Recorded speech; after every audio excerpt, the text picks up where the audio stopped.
Petit disclaimer avant de commencer la vidéo. Euh, je tenais juste à dire que ça fait très longtemps que j'ai pas touché à l'univers d'Infinity, donc le background, je le connais pas très bien, donc il se peut que je dise énormément de bêtises.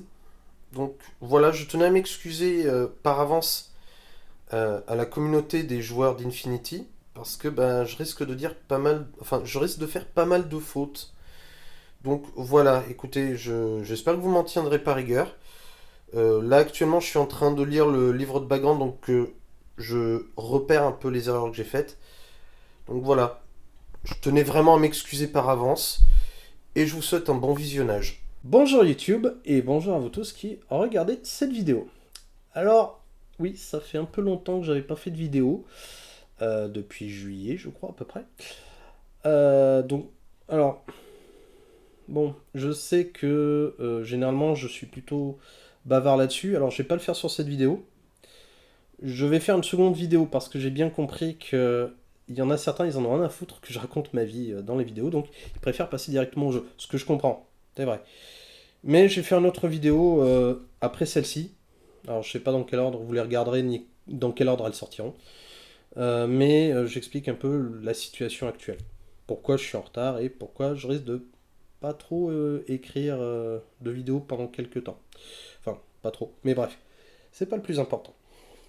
Si je fais cette vidéo aujourd'hui, ben, c'est parce que j'ai commandé et reçu ce week-end Infinity N5. Alors j'ai commandé le livre et Opération Sandtrap, qui, comme vous le verrez, n'est pas une boîte de base. C'est un peu plus particulier comme matériel. J'y reviendrai, vous en faites pas. On va faire un unboxing dans les règles. Et je voudrais faire un petit point là-dessus, en fait, sur les précommandes d'Infinity. Il faut savoir que Corvus Belli vendait un bundle avec le livre et la boîte de Sandtrap. Et si on commandait le bundle, on avait gratuitement une figurine. Alors c'est une figurine assez particulière, c'est une sorte de Captain Harlock à la sauce Infinity, Albator pour les plus francophones. Tandis que Légion Distribution, eux, n'ont pas fait le bundle. Ce qui fait que vous commandiez le livre, vous commandiez Centrap, les deux en articles séparés, vous les payez ensemble, mais vous n'aviez pas la figurine. Il fallait l'acheter à côté. C'est peut-être l'un des reproches que je pourrais faire à Légion Distribution, et c'est pas la première fois qu'ils le font, malheureusement. C'est dommage parce que ça incite les gens à commander plus chez Corvus Belli. Moi personnellement, j'ai pris en français pour avoir le matos français, puisqu'on est une chaîne française. Hein, voilà.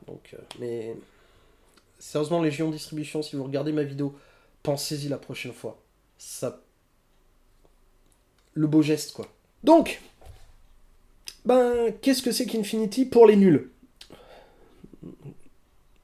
Alors, je vais être très honnête, je connais Infinity depuis le lancement en France, 2005. Mais j'ai dû y jouer une fois. J'avais acheté quelques figurines que j'ai revendues après parce que, bah, vous savez, la pile de la honte, tout ça. Voilà. Donc là, ben là, j'ai commandé. Je vais les peindre, promis. Hein, mais ouais, regardez l'autre vidéo si vous voulez, j'explique un peu pourquoi. Donc, qu'est-ce que c'est qu'Infinity? Alors, Infinity, c'est un jeu d'escarmouche qui est édité par Corvus Belli. C'est une société espagnole dont visiblement, alors en tout cas de ce que je sais, Infinity est le premier jeu. Depuis, ils ont sorti d'autres jeux. Ils ont fait des Kickstarter avec Tag Red. Ils en ont sorti un autre en Kickstarter. Bref, je l'ai plus en tête. Mais Tag Red, c'est le premier qui me vient à l'esprit. Ils ont fait Aristeia, un jeu de plateau, un jeu de combat d'arène, un peu pour ceux qui connaissent Warhammer Underworld, un peu dans ce principe-là. Enfin, c'est pas ce principe-là, mais c'est un combat d'arène avec une équipe réduite. Et ils ont récemment fait cet été Warcrow, donc variante un peu fantasy d'Infinity. D'ailleurs, si ça vous intéresse, moi perso, Warcrow, je risque peut-être de me le prendre. Si vous voulez que je vous fasse un unboxing et une review quand je l'aurai, un jour, mettez-le en commentaire. Voilà. Oui, je pousse en commentaire. Désolé. Infinity, bon, ça parle de quoi, en fait? C'est pour ceux qui connaissent pas. En gros, on est 180 ans dans le futur. l'humanité a commencé à coloniser l'espace, en commençant par quelques systèmes stellaires avoisinants, et ça a donné naissance à ce qu'on appelle la sphère humaine.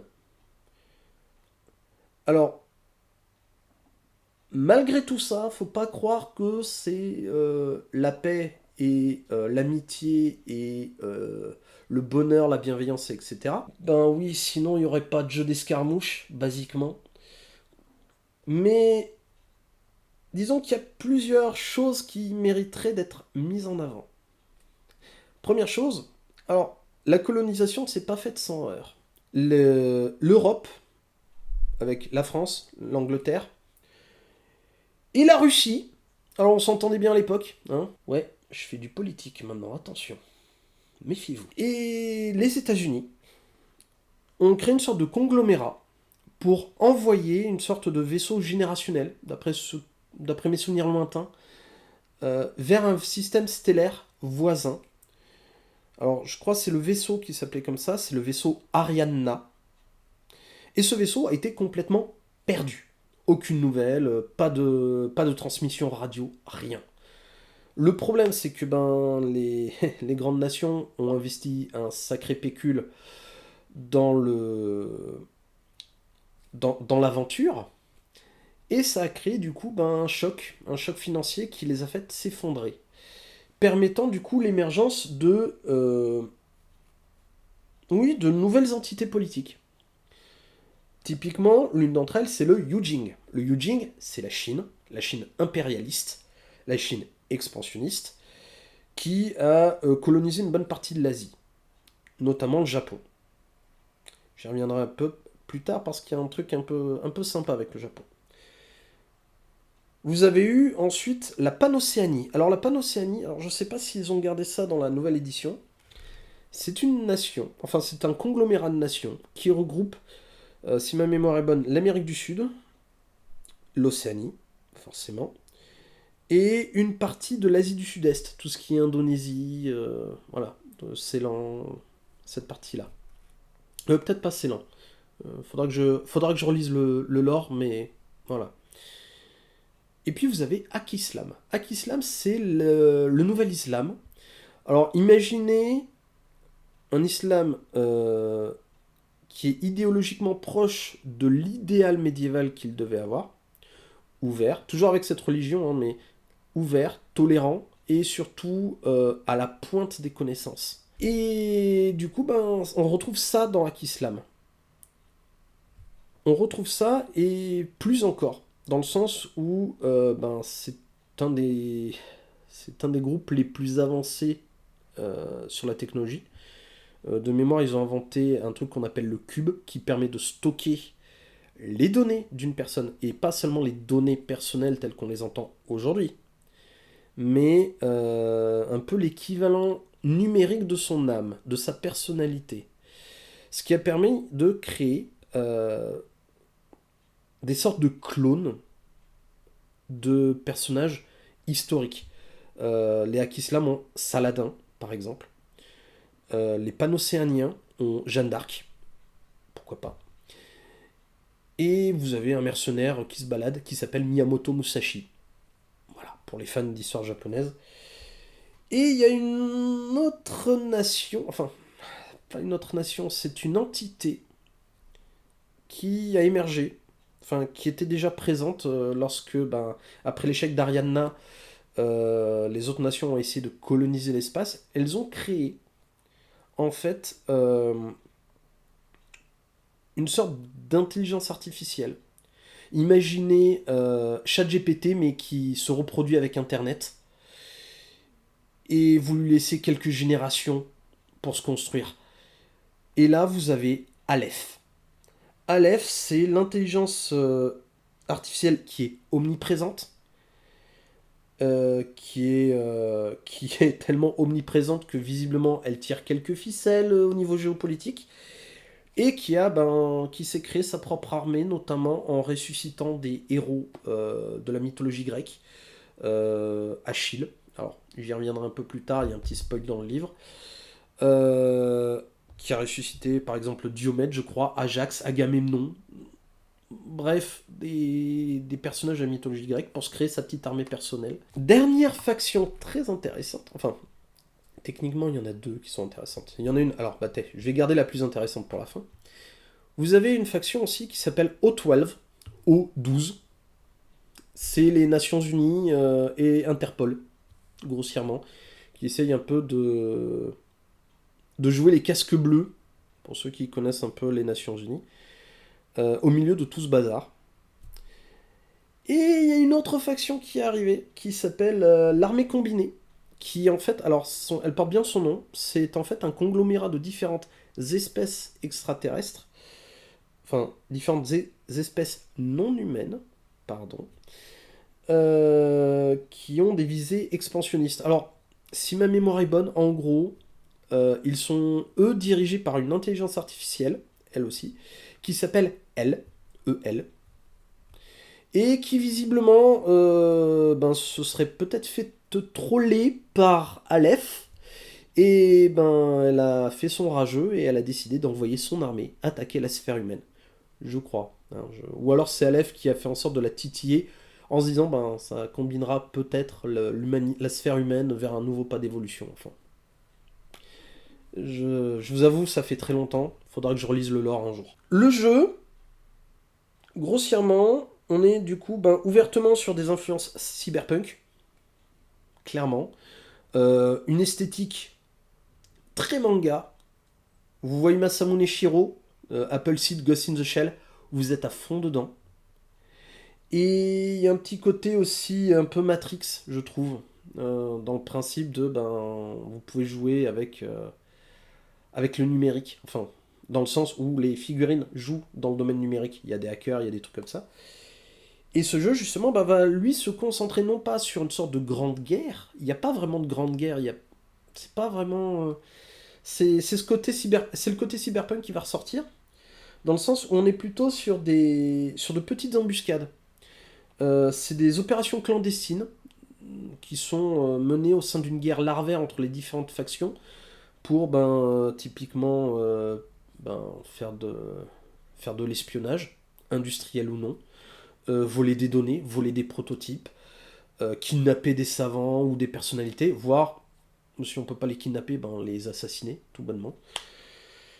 Et voilà, c'est grossièrement le truc d'Infinity. Bon, grossièrement, pour résumer, je suis un peu rouillé, alors j'ai fait quelques recherches pour essayer de résumer les règles.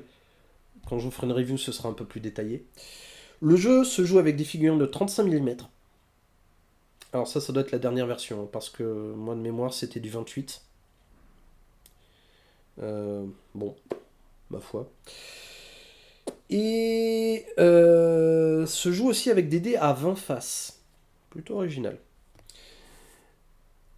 Le jeu va va tourner aussi autour d'une réserve d'ordre que chaque groupe va avoir. Les joueurs vont pouvoir les répartir à tour de rôle pour activer une figurine, pour lui faire une action, ou la faire réagir. Et ça, c'est plutôt intéressant, il y a un petit côté tactique. C'est un jeu qui se veut très dynamique, et notamment, et c'est ça qui est très plaisant, on est sur un jeu qui est très tridimensionnel. Ouh, j'ai réussi à le faire du premier coup, presque. Puisqu'en fait, vous allez avoir un terrain avec des passerelles, des couverts, des bâtiments, vous allez avoir plein de trucs pour jouer vraiment en hauteur. Vous avez des décors, mais vous pouvez jouer sur 2-3 niveaux. Bon, alors là, on est sur un truc assez simple, 2 niveaux, un rez-de-chaussée et le toit, mais vous avez la possibilité dans certains jeux de rajouter un étage, 2 étages. C'est ça qui fait l'attrait en fait du jeu, par rapport à ses concurrents comme Warhammer 40 000, où on est vraiment... maintenant ça a changé. Mais à l'époque où Infinity est sorti, Warhammer 40 000, on était sur un jeu relativement plat. C'est à vérifier. Je crois que Guerre Urbaine est sorti peu après, rajoutant davantage de couverts, davantage de matériel sur la table de jeu, davantage de terrain. Mais de mémoire, oui, 40 000 était relativement plat. Hein, c'était, vous jouez sur la table, 2-3 décors, mais il n'y avait pas ce côté tridimensionnalité. Il n'y avait pas le côté on peut tomber pour attaquer un adversaire. Bon, à côté, 40 000, c'est un jeu d'armée. Là, on est sur un jeu d'escarmouche, donc forcément, euh, il y a une petite nuance à ajouter. Forcément, on peut se permettre de faire des trucs un peu plus sympas, plus dynamiques, plus cinématographiques. Le jeu aussi a une petite réputation d'être assez complexe. C'est un truc comment dire, qui a pu intimider certains nouveaux joueurs. On est sur un jeu qui multiplie beaucoup les règles spéciales. Forcément, c'est un jeu d'escarmouche. On ne fait pas dans du général, on ne fait pas dans du global. Donc, on joue pas des unités, on joue une figurine ou des petits groupes de figurines, ce qu'on appelle en anglais des fire teams. Vous avez beaucoup de règles spéciales avec des mots-clés, avec les équipements. Euh, Typiquement, je parlais des hackers tout à l'heure, vous avez effectivement des règles pour hacker ce qu'on appelle les tags. Donc c'est les mechas, les gros mechas dans le jeu. Tag T-A-G. C'est un acronyme pour un truc, je sais plus ce que c'est, mais je regarderai. Vous avez les bots aussi, donc c'est des sortes de drones. Grossièrement, c'est des petits robots, mais eux qui sont pas. Enfin, qui sont guidés plutôt que pilotés. Vous avez aussi différents types de grenades, forcément des explosifs classiques, mais aussi des fumigènes qui vont jouer sur les lignes de vue. Enfin, voilà, vous avez aussi les troupes qui ont des compétences propres. Même la moindre troupe de base, je crois, a au moins une ou deux règles spéciales. Vous avez aussi, c'est un jeu aussi qui va se jouer avec des informations cachées. En fait, en gros, les... Alors, j'ai toujours fait une comparaison avec 40 000. Typiquement, quand vous jouez un scénario à 40 000, vous avez un objectif commun. C'est-à-dire, typiquement, on divise la table en 4. Celui qui contrôle le plus de quartiers a gagné. Euh, dans Infinity, il y a un peu de ça, dans le sens où il va y avoir un objectif commun, parfois, mais il y a aussi des objectifs cachés. C'est-à-dire que le joueur a un objectif qui lui est propre en plus de l'objectif de la mission. Et il peut le dévoiler quand il a réussi à atteindre cet objectif. Ça peut être, je sais pas moi, tuer le lieutenant ennemi, ça peut être hacker tel matériel, ça peut être tout et n'importe quoi. Et vous avez bien sûr aussi les troupes camouflées qui sont cachées. Hein. Il y a énormément de règles. Vous avez, je crois, vous avez différents types de camouflage. Alors, je crois qu'ils ont simplifié un petit peu là dans N5, mais à l'époque, il me semble que vous aviez plusieurs types de camouflage et vous avez des règles de discrétion aussi, en plus du camouflage. Et vous avez aussi le fait que certaines troupes, comme pour 40 000, ne sont pas sur le plateau. Elles peuvent frapper en profondeur. Alors, je prends cette règle-là parce que ça parle à beaucoup, mais grossièrement, c'est ça l'idée. C'est des troupes aéroportées, des troupes qui sont cachées, qui apparaissent d'un coup. Voilà. Bon. Voilà. Alors, c'est vrai que je vous ai pas montré un peu à quoi ressemblait le pack. Le pack que j'ai commandé. Donc, voilà. Vous avez déjà le livre de règles. Alors, je sais pas avec le reflet. C'est dommage, hein, il est verni, donc on voit. Voilà. Et vous avez... Hop, opération... Oh, c'est dommage. Opération sans trappe. Alors, je vais essayer de faire tenir ça. Voilà. Vous voyez, hein, on a du beau matos. Hein. Bon, voilà. C'est Infinity en même temps. Mais voilà, vous avez les deux. Sachant que, pour la petite histoire, moi j'ai précommandé, hein, parce qu'ils avaient une figurine exclusive dans la boîte pour les précommandes. En plus du Captain Harlock, hein, que j'ai pas eu du coup, puisque je suis passé chez Légion. Mais l'autre figurine qui est dans la boîte, elle y est. C'est bon, j'en suis sûr, il y a le sticker dessus. Si vous me voyez tirer la gueule pendant la vidéo, c'est qu'elle y est pas. Hein, mais bon, ça m'étonnerait. Bon, allez. Je vous ai fait assez attendre. On procède à l'ouverture. Oui. Bien sûr qu'on va procéder à l'ouverture. Et en plus, après, il y aura un petit feuilletage du livre de l'or pour que vous voyez un peu ce que c'est. Allez. Et voilà, Soundtrap. La première boîte pour Infinity N5. Alors, pour donner un ordre d'idée, on est sur une boîte qui va contenir 2 factions jouables. La Japanese Secessionist Army, donc l'armée sécessionniste du Japon.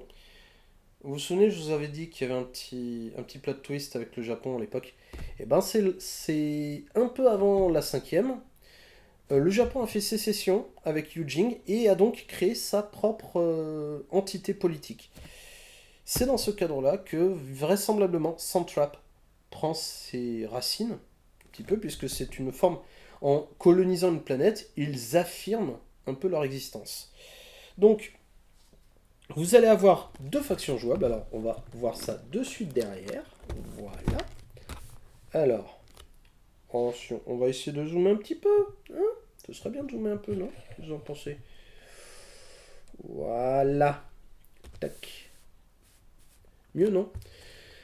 Donc, vous allez avoir la Panocéanie, hein, les gars en bleu, et les gars en blanc et rouge, c'est la JSA. Mais vous avez aussi, en plus de ça, et c'est marqué là, donc, la Panocéanie, alors c'est les Kestrel, donc c'est une armée sectorielle. Alors les armées sectorielles, ce sont des armées un peu spécialisées. Par exemple, le Japon, au début, c'était une armée sectorielle du Yujing. Et maintenant, c'est devenu une armée indépendante. Donc vous avez les Kestrel, donc grossièrement, pour vous dire grossièrement ce que c'est, les Kestrel, c'est un peu... comment dire c'est des sortes de Black Ops qui vont s'adapter totalement à tout type de terrain. Imaginez du Marines avec du Navy Seals, et puis... ouais, des agents du renseignement, hein, style CIA, etc. Bah vous avez les Kestrel. Et pour les Japonais, donc c'est ce qu'on appelle le Shinden Butai. Alors techniquement, je crois que c'est la force de la foudre en japonais, je crois. N'hésitez pas, hein, les nippophones à me contredire, mais je crois de mémoire que c'était ça. Eux, on est plutôt sur une armée de colons qui s'est installée en fait sur la planète, de Shinju, et tous sont des vétérans qui suivent l'éthique des samouraïs. Très grossièrement, c'est un peu l'idée. Alors, je regarde un peu mes notes à côté, d'où le bruit. Pour résumer très grossièrement, vous avez l'action qui prend place sur la planète reculée et désolée de Shinju, sur laquelle les forces de la JSA ont découvert quelque chose qui pourrait bouleverser l'équilibre de la sphère humaine. D'où la présence des Panocéaniens.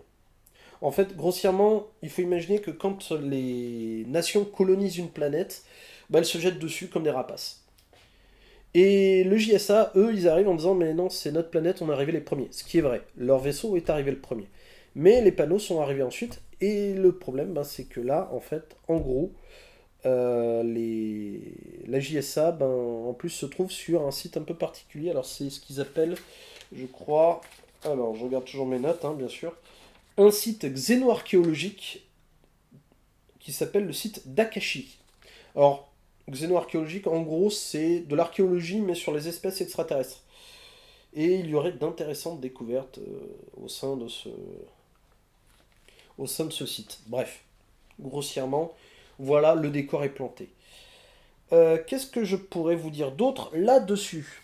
Ah oui, je vais retourner un peu la boîte, déjà parce que je vais l'ouvrir dans le bon sens après, enfin... On peut le vendre dans n'importe quel sens, mais bon. Vous voyez, hop, je vais montrer là, parce qu'il n'y a pas le reflet. Voilà. Là, vous avez en fait le sticker qui montre le Yamabushi. C'est la figurine exclusive si vous précommandez la boîte. C'est-à-dire que dans les premiers lots de boîtes de Santrap, il y a cette figurine obligatoirement. Et cette figurine, elle est très intéressante parce que de base, elle a pas de règles. Hein, vous regardez sur la liste d'armées qui est fournie par Corvus Belli, elle n'est pas présente. Il n'y a pas de règles encore pour l'instant, donc à voir quand est-ce qu'on les aura. Mais en plus, c'est une figurine qui est jouable par les 2 factions de la boîte. Elle peut être jouée avec la panneau, tout comme elle peut être jouée avec la JSA. Et ça, c'est plutôt fun. D'ailleurs, je crois, de mémoire, je crois que c'est un objectif sur le premier scénario. Je crois pas me tromper. Alors, vous remarquerez, j'ai enlevé les scellés pour gagner un peu de temps, hein, et pour pas sortir de couteau à la caméra. Je sais pas si c'est toujours très autorisé, ce genre de choses. Et on va... Ah, déjà, première surprise, attention. je sors la boîte.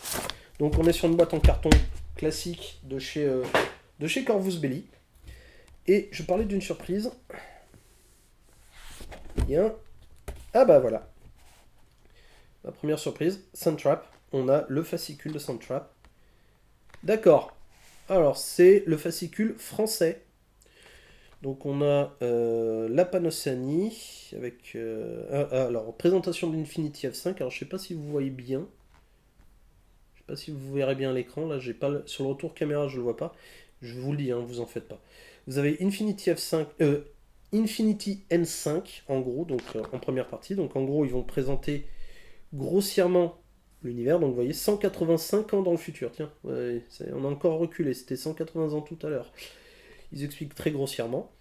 Ensuite, vous avez la Panocéanie avec qu'est-ce que c'est que la Panocéanie, l'hyperpuissance, la force coloniale Kestrel, les troupes de la force coloniale Kestrel, donc j'imagine qu'ils vont faire le background d'à peu près toutes les troupes présentes, et les schémas de couleurs. Et ensuite, ils font pareil pour JSA, donc l'insurrection japonaise, l'armée sécessionniste japonaise, le Shinden Butai. J'aime bien, ils font ça en silo. Vous voyez, ils partent d'un gros truc, puis ils font petit à petit les détails du truc. C'est plutôt sympa, j'aime bien l'idée. Et enfin, vous avez donc Opération Soundtrap avec la planète Shinju, donc sous le code Infinity. Ah oui, le code Infinity, en gros, c'est... comment je peux résumer ça? C'est la Doomsday Clock dans Infinity. Le code Infinity, c'est vraiment le moment où la tension est à son comble et où ça risque de péter à tout moment. Voilà, c'est juste ça. C'est ce qui donne son nom en fait.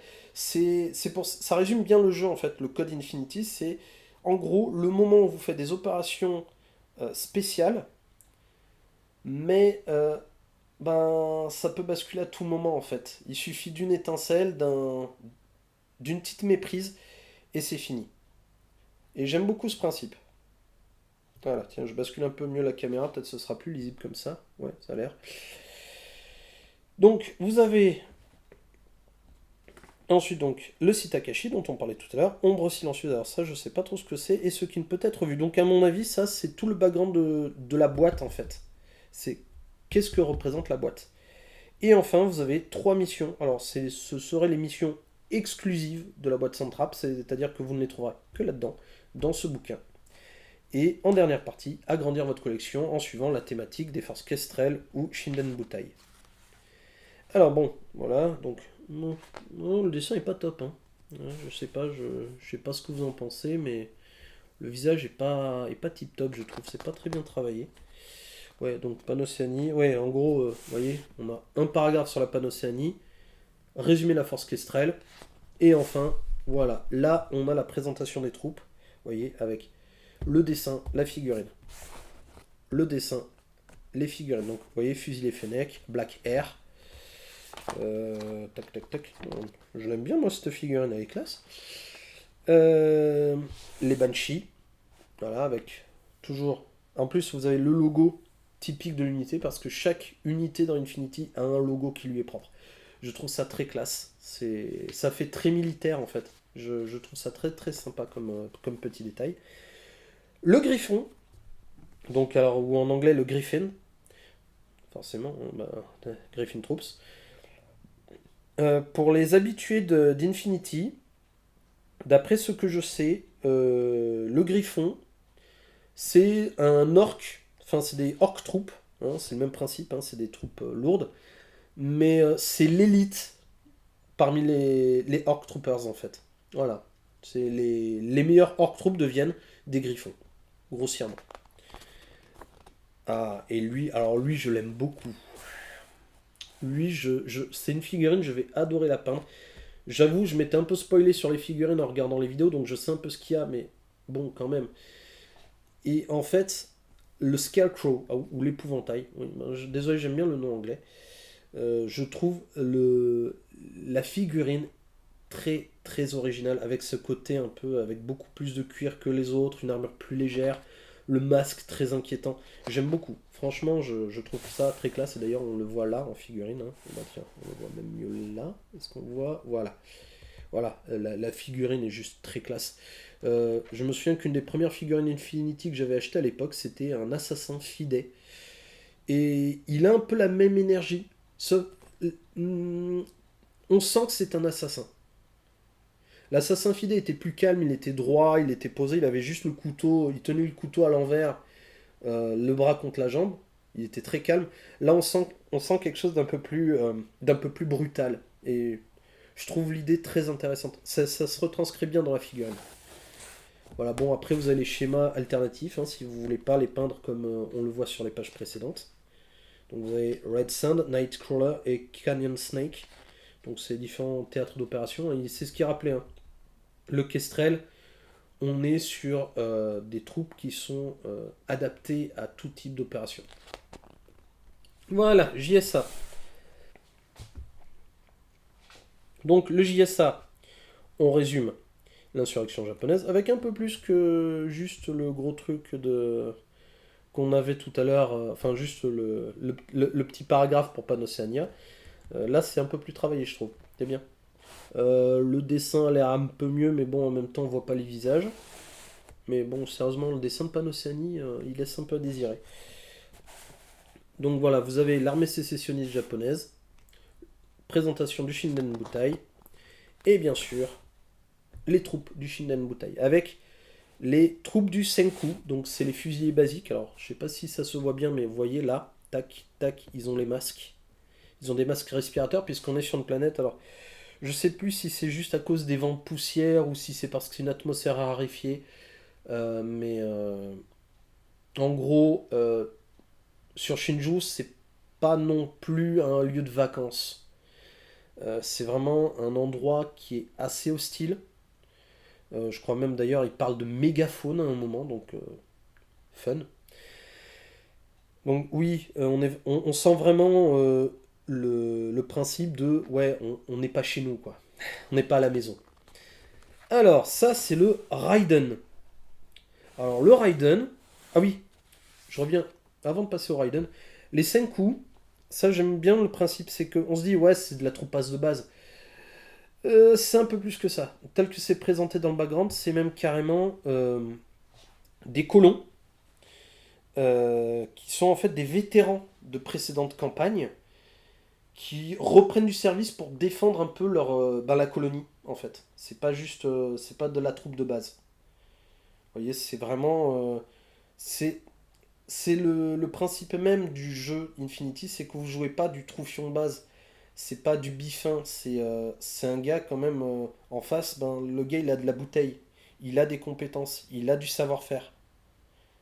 Et ça, c'est ce qui rend le jeu intéressant, c'est que vous jouez pas euh, juste un conscrit à qui on a balancé un fusil entre les bras et on lui a dit l'ennemi est par là.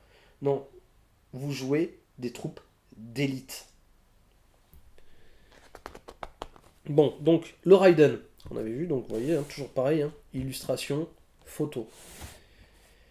Le Raiden, alors je trouve ça très intéressant, parce qu'en fait, l'armée du JSA, notamment le Shinden Butai, est très spécialisée corps à corps. Ça se voit hein, typiquement sur la figurine, hein, je suis désolé, mais le Daisho complet façon samouraï. Sauf que le Raiden, Raiden Seibutai, lui, il a décidé de rester en arrière pour supporter les troupes. C'est-à-dire que ben, pendant que les autres chargent sabre clair, ben, lui il reste derrière, il les soutient. C'est sa manière d'agir avec honneur. Je trouve ça très bien. Voilà, c'est-à-dire que lui reste en arrière exprès pour soutenir ses camarades. Bon, après, ça permet d'avoir une armée qui soit un peu plus variée que juste tout le monde crie ya et on charge. Voilà. Ah, le Jisamurai. Alors là, on tombe sur du truc doux, fin, délicat, comme je les aime. Voilà. Hein, je suis désolé, hein, samouraï. Alors, bon, oui, alors deux sabres. Sur le dessin, c'est deux gros sabres. Bon, très bien. Là, ça se voit un peu mieux, je crois, sur la figurine. On voit quand même qu'il a un sabre court, un sabre long. Mais voilà, donc là, on est sur un Jisamurai. Alors, le Jisamurai, c'est plutôt lui le vétéran. C'est-à-dire, en gros, c'est un Senku, mais upgradé. C'est-à-dire, on lui a dit, tu t'es tellement bien battu, ben en plus, tu deviens un samouraï. Grossièrement, c'est ça. C'est presque un guerrier à qui on a donné du galon. Ensuite, nous allons avoir, alors, le Nokizaru. Alors, le Nokizaru, en plus c'est bien là, le dessin et la photo sont sur la même page. Ben, c'est un ninja. Voilà, vous cherchez un ninja, ben voilà. C'est exactement ça. C'est un ninja. Et le Hatamoto, alors le Hatamoto, lui, c'est le chef, en fait. C'est le chef de la troupe, hein, grossièrement, voilà, c'est le samouraï. Donc, et ben après, voilà, schéma alternatif pour pour le Shinden Butai. Donc, vous avez le schéma Ryu no Senshi, en bleu nuit. Le schéma Inode, un peu plus camo, hein, voilà. Et le schéma, alors, comment je peux le dire celui-là? Oashizu Miraju. Désolé, hein, mon japonais est un peu rouillé. Qui est très joli aussi, avec des tons turquoise et des tons sable, j'aime bien. Mais bon, j'ai quand même resté sur le schéma de base qui est très sympa. Et après, ben voilà, donc présentation de l'opération Sun Trap. Bon, là encore, le dessin est un peu mieux parce qu'ils ont tous la tête casquée, c'est bien. Mais bon, je vous avoue, j'étais un peu choqué pour le schéma des panneaux, hein. Voilà, donc, bon, en gros, alors je vais pas tout vous lire, c'est pas le plus intéressant. Je regarderai un peu à côté ce que ça donne. Mais voilà. Ensuite, donc, opération Sun Trap avec la mission. Voilà, avec les cartes de mission, les règles de scénario. Et vous avez ici, voilà, force et déploiement. Donc en gros, vous avez selon la force que vous jouez, la taille de la table à jouer. Voilà. Donc nous, on est sur du 150 points, je crois. C'est deux forces de 150 points. Et c'est une table de 60 sur 80 cm. Ce qui tombe plutôt bien, puisqu'en fait, ben, la table, enfin le tapis de jeu, c'est exactement la taille qu'il fait. Voilà, vous avez donc hop, zone de déploiement, zone d'exclusion, voilà, selon comment vous jouez, vous voyez, selon la table que vous jouez, vous avez une manière de déployer les troupes. Et c'est dans cette mission-là que vous avez le Yamabushi en fait qui est placé au milieu et qu'il faut récupérer. Ensuite, enclave principale, donc ça c'est la seconde mission. Toujours pareil, alors c'est le même principe, hein, vous voyez, vous avez les objectifs principaux, le nombre d'objectifs secrets par personnage, avec une présentation bien sûr de la mission, de son contexte, les déploiements et sur quel type de table vous la jouez. Voilà. Et toujours, bien sûr, ben voilà, avec les règles spéciales et le déploiement. Toujours la même chose. Et enfin, la troisième mission, renversement. Pareil, hein, c'est vraiment là. Alors, je vais pas vous les lire pour pas vous les spoiler et parce que ben ça prendrait trop de temps. Mais voilà grossièrement un peu le jeu. Et enfin, ben vous voyez, collection. Donc avec quoi vous pouvez agrandir votre armée. Alors il faut savoir que là prochainement, bah, d'ailleurs ils l'ont déjà mis en préco je crois, vous allez avoir ce qu'on appelle un pack Beyond. Donc en fait c'est des packs d'ajout qui vous permettent d'agrandir votre collection en gardant la même thématique. Et je crois d'ailleurs l'équipe Blink elle y est dedans, je crois. Ouais, les Lucioles aussi, vous voyez, tac. Voilà, Lucioles on présente en fait. Ce qui est bien c'est qu'il vous donne le background des troupes qu'il y a dans la boîte Beyond Operation Suntrap, qui est à 60 euros, je crois, de mémoire. Voilà. Après, bon, pour le JSA, pareil, hein, vous voyez. On vous présente en gros les troupes que vous avez. Tiens, Ninja.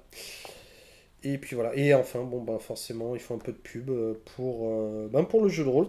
Au passage, d'ailleurs, je me permets, il y a un livret de découverte sur le site de Légion Distribution qui est gratuit. Si ça vous intéresse de jeter un oeil, si vous êtes rôliste et que vous aimez l'univers Infinity. Voilà. Bon. Et voilà. N'hésitez pas. C'était pas pour faire la pub, hein, mais voilà. Et vous avez bien sûr un petit flyer pour présenter Warcrow. Bon. Voilà, grossièrement. Alors ça, c'est le livre en français. Alors je me demande si il va y avoir, parce que normalement, hop, j'ouvre la boîte. Alors, ah bah forcément, il faut que j'attende encore de l'autre côté. Ok, donc j'ai deux livres. Alors, je vais pas vous le relire hein, si c'est le même. Attendez, on va voir ça. Ok. Ok, non, celui-là, c'est la version en VO. D'accord, donc si vous commandez chez Légion Distribution, vous avez la VF et la VO. Il y a une différence? Je sais pas. Ouais. Ok, d'accord, non, c'est juste sur les pubs qu'il y a une différence. Bon. Ah bah voilà. Bah là, ça commence. On commence enfin à parler un petit peu de trucs intéressants. Alors, qu'est-ce qu'on a?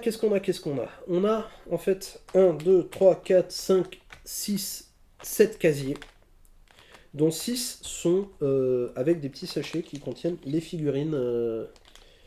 Alors, je regarde juste. Ouais, visiblement elles sont empaquetées individuellement, donc ça c'est bien, ça c'est très très bien. Et vous avez, alors ça j'aime bien, les dés. Alors je vais en sortir un pour vous montrer. Voilà, ça c'est un dé de JSA. Et alors, tac, voilà. Je sais pas si ça se voit. Oui, ça se voit. Vous voyez, c'est un dé 20 et dessus vous avez le symbole de l'armée sectorielle. Alors, si ça veut bien se mettre. Voilà. Vous voyez, le soleil levant.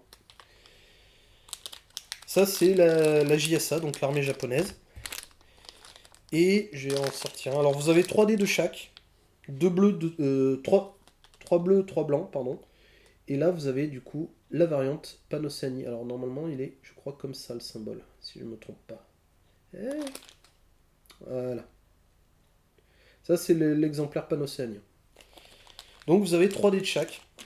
3 dés 20 pour la Panocéanie et 3 dés 20 pour le JSA. Alors, les socles.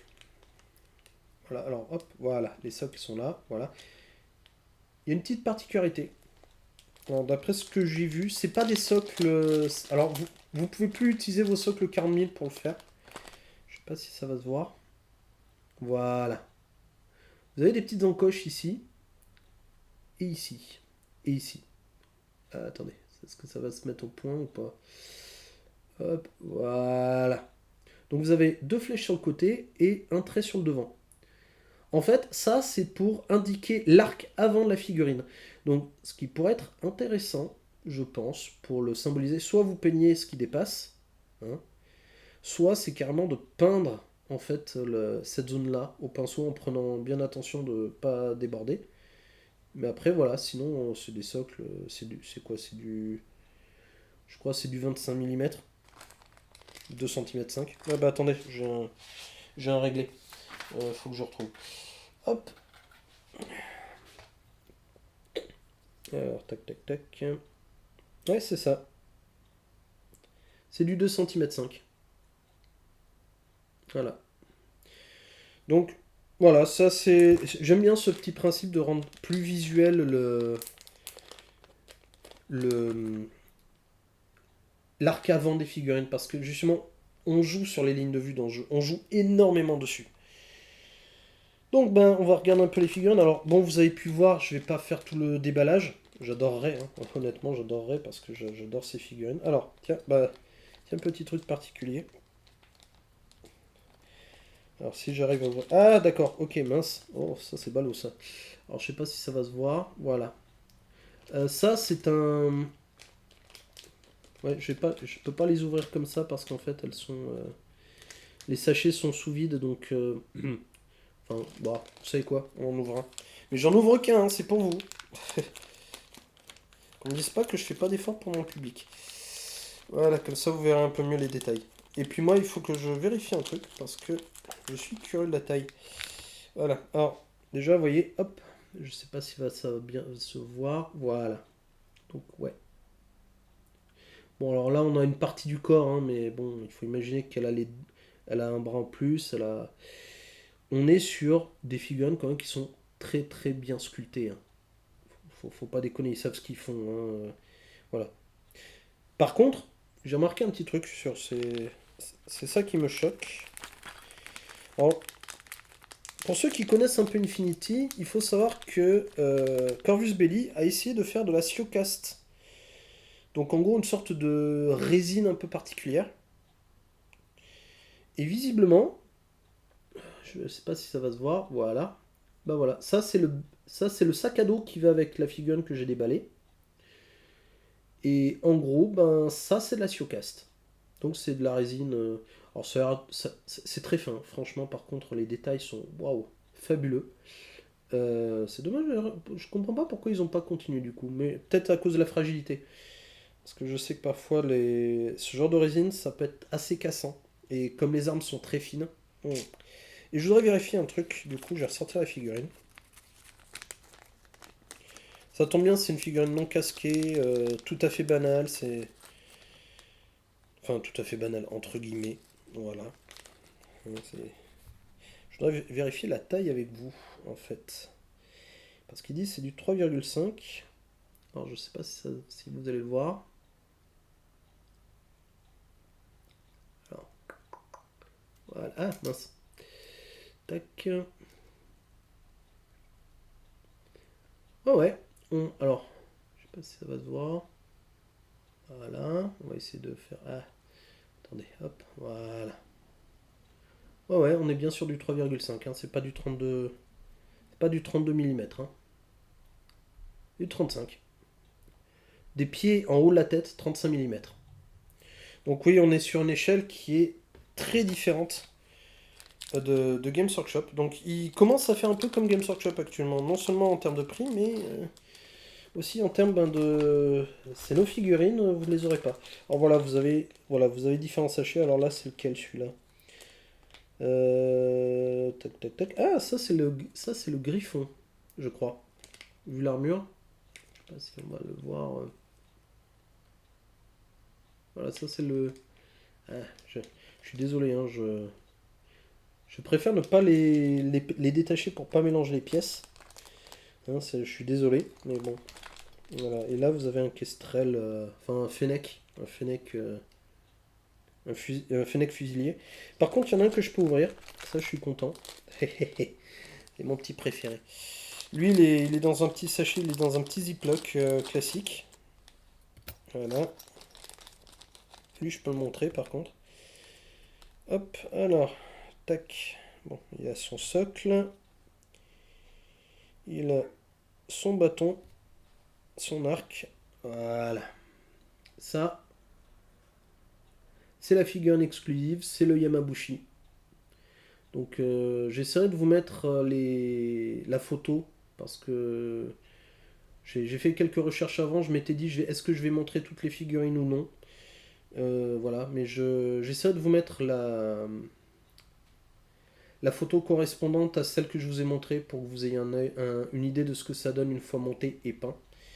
Mais voilà, je sais pas si ça se voit très bien le détail, mais bon, la figurine, moi franchement je l'adore. Cette figurine, je suis tombé fan de cette figurine quand elle est apparue. Donc bon, je vais avoir des heures de montage et des barbages, ça va être joyeux. Allez, on remballe le monsieur. Parce qu'on va passer aussi au décor. Alors ça les décors, bon pareil, hein, je vais pas vous les démonter. Mais bon, après vous avez pu voir un peu ce que donnaient les figurines une fois montées et peintes hein, dans le livret. Je vais quand même vous les montrer, hein, celles que j'ai sorties. Quand même, je vais pas être trop vache non plus là-dessus. Alors, ça par contre, ça j'aime bien. C'est une petite boîte, enfin c'est un petit rangement plastique. Alors, c'est du plastique de merde, hein, mais c'est bien, ça sépare bien le truc et ça évite que ça se balade partout. Parce que là, voilà, normalement il n'y a plus rien en dessous. Voilà. Ça. Alors, j'ai enlevé le papier autour. Donc, vous avez les bâtiments, donc laboratoire de recherche, entrepôt, enfin tout ça. Les bâtiments, c'est des gros trucs comme ça. C'est des hexagones un peu allongés. Les petits hexagones là, ça, ce sont donc des générateurs. Alors, ils mettent 4 designs différents. D'accord. Ils n'ont pas l'air. Et vous avez du coup 5 connecteurs pour l'énergie et les données. Et ça doit être ça en fait. Ça doit être ça. Mais vous savez pas tout. Parce que vous avez aussi d'autres trucs alors, qui ne sont pas montrés sur la photo. Donc je remonte pour bien que vous voyez sans le reflet. Vous avez des marqueurs d'état et d'ordre. Je sais pas si vous voyez. Attendez, je vais vous rapprocher le truc pour que vous voyez bien. Voilà. Alors bon, ben, bien sûr, il y a le reflet avec. Donc vous avez le marqueur d'état et les ordres. Vous avez un gabarit en forme de larme. Enfin, plusieurs gabarits en forme de larme. Alors ça, c'est pour les armes à souffle. Hein, lance-flammes, etc. Des templates, alors des gabarits circulaires. Donc là, bah, c'est pour les explosions. des... Ouais, des petites réglettes en carton, ça c'est toujours bien. Alors les silhouettes template set, alors ça je sais pas du tout à quoi ça sert. Est-ce que c'est pour les lignes de vue? Est-ce que c'est pour des trucs spéciaux pour le camouflage? Faudra que je regarde. Et vous avez du coup oui, un tapis de jeu en papier. Bon, aux mesures du jeu, donc 60-80 cm ou 24-32 pouces pour les plus anglophones. Alors, on va commencer par le tapis justement, vu qu'il est sorti en premier. Alors bon, c'est du papier assez épais. Alors, je vais montrer un peu le détail quand même. Voilà. Ouais, c'est pas trop mal. Hein. C'est. Ouais, c'est. Je sais pas si vous voyez bien, mais bon. Ouais, c'est imprimé à l'ordi. Hein. C'est fait à l'ordi, hein. Ils sont pas embêtés. Ah Ah bah, tiens bien, c'est pas double face par contre. Il y a un côté blanc et un côté jouable. D'accord, bon. Alors, on va voir s'il y a d'autres détails sympas. Hein, on va voir. Voilà, bah tiens. Voilà, grossièrement. Donc j'aime bien, on dirait que c'est de la tôle emboutie, vous savez, comme on trouve sur le plancher des chars notamment, avec le petit symbole de Akashi Xenoarchaeological Site. Faites attention à la marche, enfin voilà, il y a des petits détails. C'est très sympa, mais bon, je suis pas sûr pour la durée de vie. Hein. C'est du papier épais, hein. C'est du papier très épais quand même, hein, mais alors, c'est génial. J'aurais mis au point de cette caméra. C'est du papier quand même qui est relativement épais. Hein, c'est presque du papier plastifié. Mais bon, je suis pas très chaud pour le truc. Alors, toujours plus de plastique, hein, comme je disais. Alors ça, c'est un truc que je déplore. C'est qu'en fait, ils ont mis du plastique. Ils ont plastifié l'ensemble avec le plan, le contenu, enfin le petit encart papier et la map. Et ils ont plastifié tout ce qui était en carton. Alors ça, je trouve ça par contre très très bête. Ça fait trop de plastique. Donc les éditeurs, pensez-y. Hein, vous faites pas plusieurs épaisseurs de papier pour emballer vos trucs. Hein, une épaisseur suffit. Voilà. Donc hop. Ah, attention, ça tombe. Faut que je fasse attention.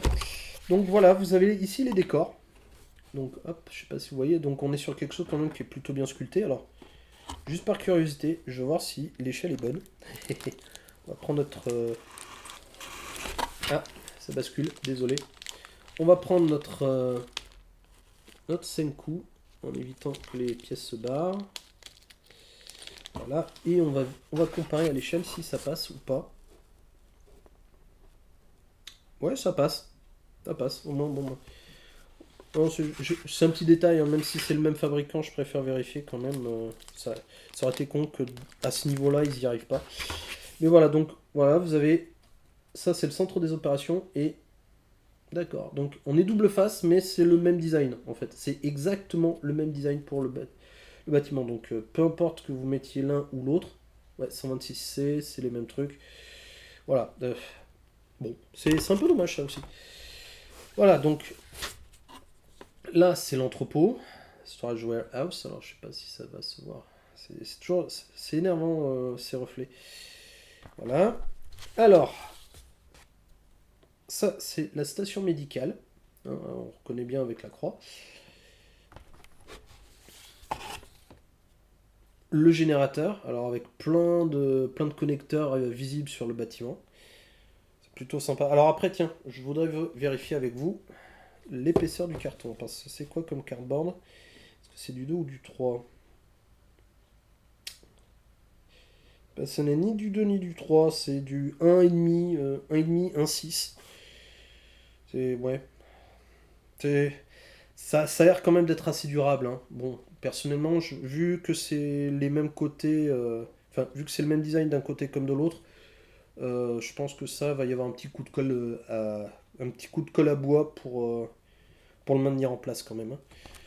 Ensuite, vous avez donc le laboratoire de recherche avec j'aime bien les petits détails quand même pour les différencier, vous voyez, avec les gaines de câbles, la gaine électrique là qui est spécifique, bien protégée, avec une petite fenêtre, on ne sait pas trop ce qu'il y a derrière.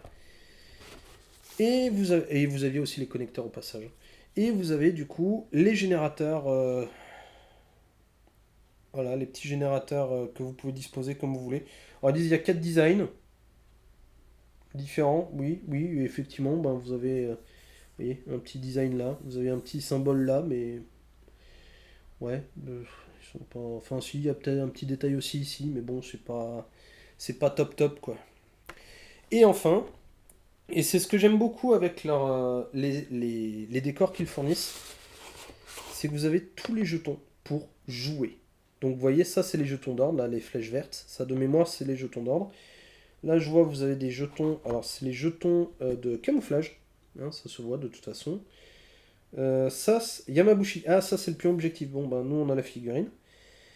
Les ordres de lieutenant, parce que les lieutenants ont des ordres spécifiques, les chefs d'équipe si vous voulez. Ça doit être des jetons blessures. On a des. Ah, on a des jetons mission. Regardez, hop, c'est marqué là. Mission token set. Donc, supply box, c'est des boîtes de fourniture. Les consoles, ben, c'est consoles pour hacker les données, je pense. Ah, bien, et derrière, voilà, vous avez des trucs en plus. Vous avez Unconscious, donc si vous voulez neutraliser votre figurine une fois qu'elle est inconsciente, ben, vous mettez ça. Blessure, hop. Ok, d'un côté pour les blessures, c'est 1. Oh, finesse. Cette mise au point. Voilà. Et blessure 1 d'un côté. Et de l'autre, blessure 2. Ça, c'est bien. Ah, voilà. De l'autre côté, vous voyez, pour les missions, antenne, antenne, objectif, objectif. Donc, c'est bien, ils sont double face. Faites bien attention parce que les objectifs, enfin, les jetons sont double face. Donc, vous pouvez les utiliser de différentes manières selon la situation. Alors, vous avez une silhouette là, justement. Bon, bah, alors, je sais pas trop à quoi ça sert, en fait. Je sais même pas comment ça va se présenter. Est-ce qu'il faut le coller sur un socle? Est-ce qu'il faut le planter? Vous savez, là, les petits socles avec une pince dessus. Vous avez voilà, les gabarits d'explosion ou de fumigène. Hein, voilà. Explosion d'un côté, fumigène de l'autre. D'accord, ils avaient dit qu'on en avait deux, hein, mais bon. Voilà, hein, ça c'est pas très grave. Les réglettes. Prone, ça c'est pour les. Alors, tac. Prone, ça c'est pour les figurines à terre. Toujours avec les silhouettes, alors je ne sais pas du tout à quoi ça va servir. Arme déchargée, impétueux, ordre du lieutenant, camo. Voilà. Là on voit bien les deux gouttes en fait.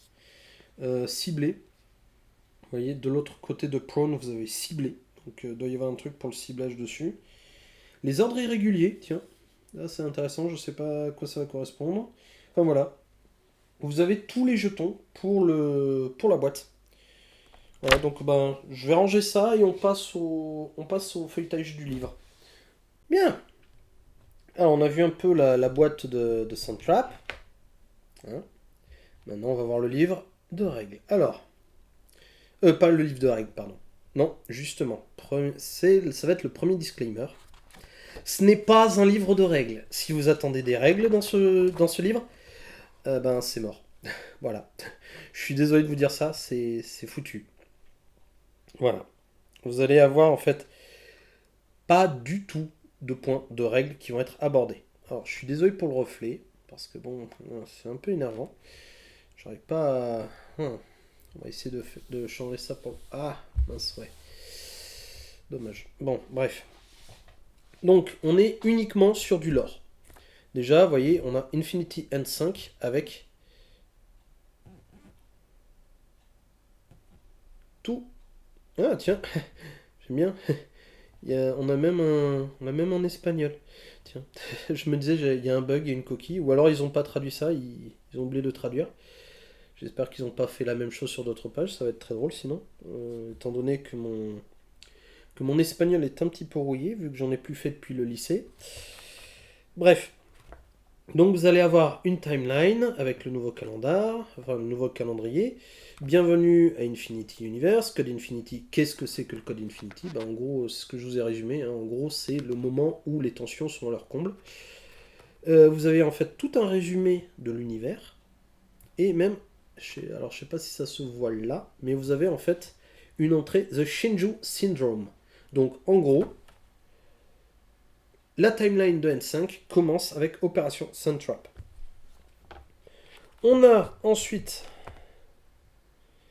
la présentation de la Panocéanie, avec voyager en panocéanie, la superpuissance, en gros, plus développé, je pense, que ce qu'on a eu dans le petit livret de Soundtrap. Eugene, voilà. Donc on en parlait, hein, c'est les Chinois. Ariana. Alors Ariana, ben, c'est les... Vous vous souvenez, je vous ai parlé du vaisseau qui s'est paumé, dont on n'avait plus de nouvelles. Ben finalement, on a eu des nouvelles. Plus tard. Donc en fait, c'est une nation qui... enfin, c'est un groupe qui n'a pas accès à Aleph. Donc ils n'ont pas des tags, ils ont pas... Ils ont, eux... ils ont accès à autre chose. Et puis à des sortes de d'armures style... pour ceux qui se souviennent d'Alien 2, la sorte de d'exo-armure qu'utilise Ripley. Ben voilà, vous avez ça en fait. Grossièrement, très grossièrement, c'est pas le même style, mais c'est l'idée. Même leurs drones sont vieux en fait.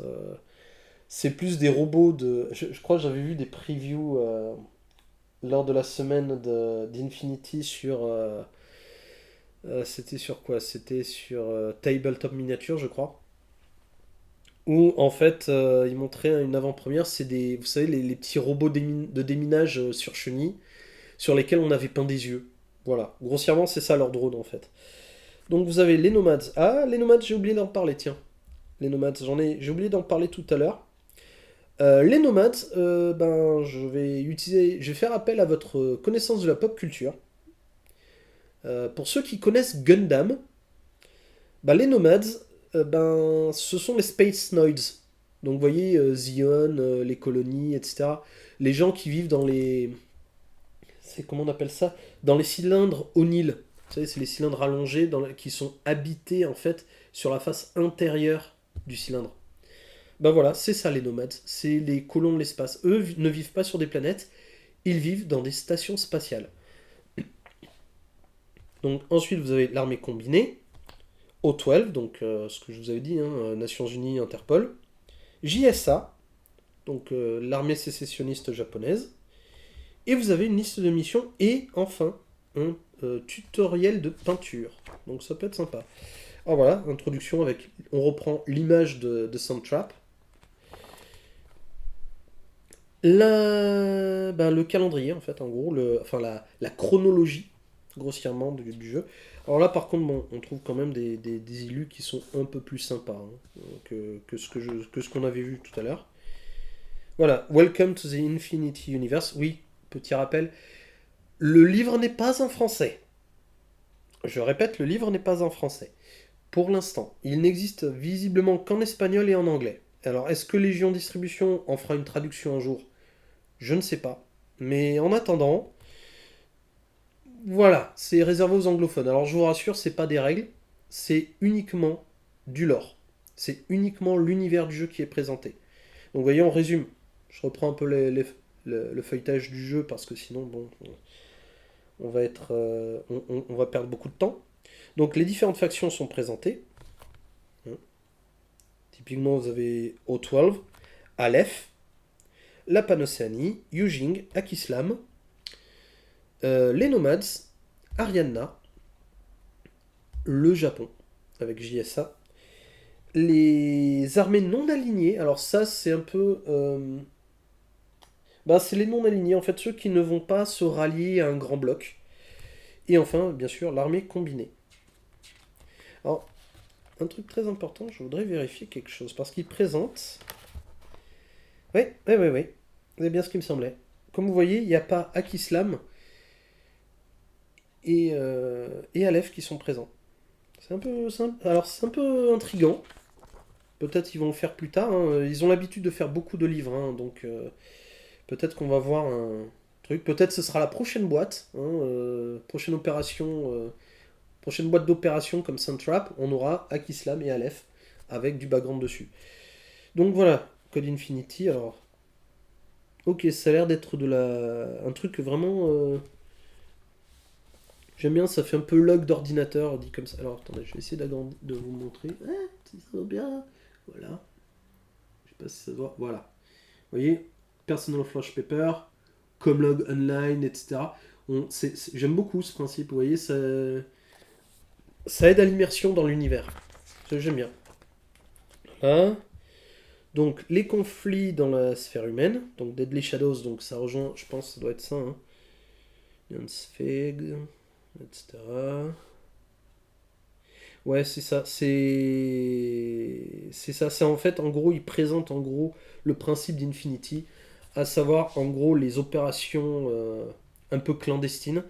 Je vois là d'ailleurs par exemple, ces actions sont souvent connectées à l'économie, à l'industrie ou à l'activité commerciale et aux intérêts des grandes puissances et des corporations qui les soutiennent. Ouais, on est vraiment sur du cyberpunk en termes de thématique. J'aime beaucoup. Voilà. Donc là, on nous présente un truc. Alors toujours avec de très belles illus. Là, typiquement, on est. Là, c'est un personnage Aleph. Vous voyez, ce côté androïde en fait, presque artificiel. Ça, c'est du Aleph. Ça, c'est un. Alors, si je me trompe pas, alors dites-moi si je me trompe, les vétérans d'Infinity, si vous regardez cette vidéo. Je crois que ça, c'est un garde impérial Yujing, je crois. N'hésitez pas à me le dire hein, si je me plante. Ça fait longtemps que j'y ai pas joué, donc voilà, une petite image aussi, j'aime bien. On voit voilà, les réseaux sociaux un petit peu dans le truc, vous voyez, contact request. Ça fait un peu penser à Tinder, mais Tinder holographique. Qu'est-ce qu'on a là? Ok, là on a. Alors ça, je sais pas ce que c'est. Je sais pas ce que c'est. C'est pas de l'armée combinée. Enfin, si, les casques, on dirait de l'armée combinée, mais la tête, le visage me dit rien. Il a des oreilles elfiques un peu, avec une drôle de tête. Alors, attendez, j'ai essayé de l'agrandir. Hop, voilà. Ah, voilà. Je sais pas si ça se voit bien. C'est dommage. Faudra vraiment que je le lise, hein, je pense. Ce truc. Ben, ça doit y avoir plein de trucs intéressants. Voilà le Grand Prix. Les cités qui s'effacent, les cités qui disparaissent et les autres dangers de Shinju. Donc on entre dans Shinju là direct. Et le syndrome de Shinju avec un personnage. Je crois que ça c'est un personnage nommé, typiquement. Et bah tiens, hop. Alors, c'est énervant ce reflet. Faut vraiment que je trouve un moyen de l'atténuer. Si vous avez des suggestions, je suis preneur. Voilà, là on a une carte de la planète Shinju. Alors, tac tac tac. Je regarde un petit peu si on voit. Voilà, on voit, vous voyez, les implantations des différentes nations en fait. Vous avez ici au 12, vous voyez, hein, quand je vous dis que toutes les planètes colonisent ou créent des colonies sur une planète, enfin toutes les nations, tous les grands groupes vont créer des colonies, c'est pas une blague, hein. Vous voyez, Shinju est reconnu comme étant une planète appartenant à la JSA, hein, on a le sigle, et vous voyez, typiquement, c'est elle qui a le plus de colonies.